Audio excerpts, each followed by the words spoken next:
कि भाई गोदी मीडिया को जितना हमने कंट्रोल किया उससे काम नहीं चल रहा है और ख़बरें तो अब लोगों तक पहुंच रही हैं और उसका माध्यम है यूट्यूब चैनल्स, उसका माध्यम है फेसबुक, उसका माध्यम है तमाम वो वेबसाइट्स, न्यूज़ वेबसाइट्स जिनके ज़रिए लोगों तक सच्चाई पहुंचाई जा रही है।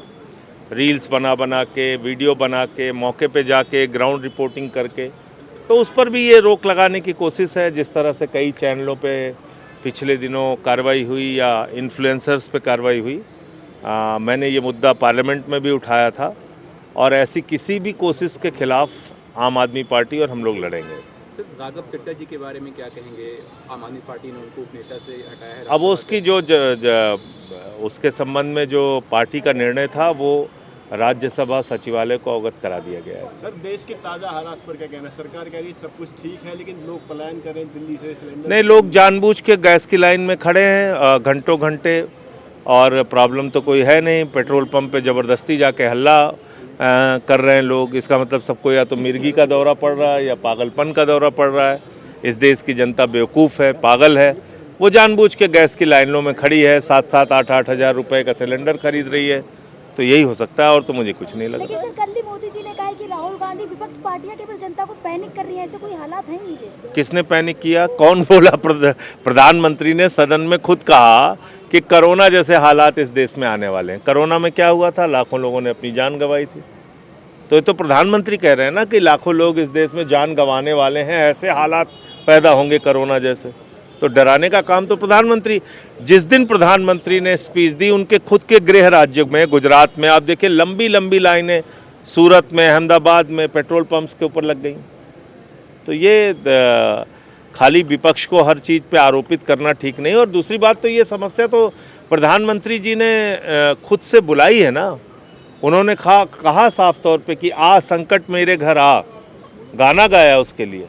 हार्मोज समुद्री मार्ग जो है, ये प्रधानमंत्री को पता था कि वहाँ से 60% कच्चा तेल और 50% हिंदुस्तान के ज़रूरतों की गैस आती थी, और वो हार्मोज समुद्री मार्ग पे ज़्यादातर ईरान का कब्जा है। आपने उस देश के साथ पंगा क्यों लिया? क्यों अपने रिश्ते बिगाड़े? आपकी तो परंपरागत दोस्ती थी। खुद प्रधानमंत्री ने कहा था कि ईरान के साथ उनके रिश्ते इतिहास से भी पुराने हैं, भारत और ईरान की दोस्ती। तो आप बताइए, आप खामेनेई साहब को 7वीं शताब्दी की कुरान की पांडुलिपि भेंट करके आए थे। उनकी हत्या पे कुछ नहीं बोले, 160 बच्चियों की हत्या पे कुछ नहीं बोले, 100 सैनिक, करीब उनके 9 सैनिक मार दिए गए, उस पर कुछ नहीं बोले, जो आपके आमंत्रण पे, आपके बुलाने पे आए थे। तो इसको क्या कहेंगे आप? सर, एचएस फुल्का सर कांग्रेस के नेता हैं, उन्होंने जो वेस्ट एशिया में क्राइसिस चल रहा है उसमें सरकार की कूटनीतिक हैंडलिंग की तारीफ की, सराहना की है। अब आनंद शर्मा जी ने क्या टिप्पणी की है मैंने सुना नहीं है, लेकिन सराहना किस बात की कर रहे हैं मुझे नहीं मालूम। अभी तक कुल 4 जहाज वहाँ से निकल पाए हैं आपके।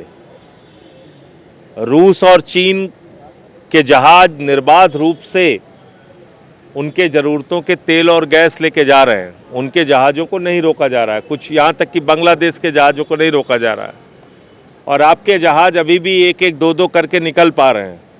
यहाँ लड्डू बांट रहे थे बीजेपी वाले कि मोदी जी ने देखिए तुरंत ईरान के राष्ट्रपति से बातचीत की, सारी समस्या का समाधान हो गया।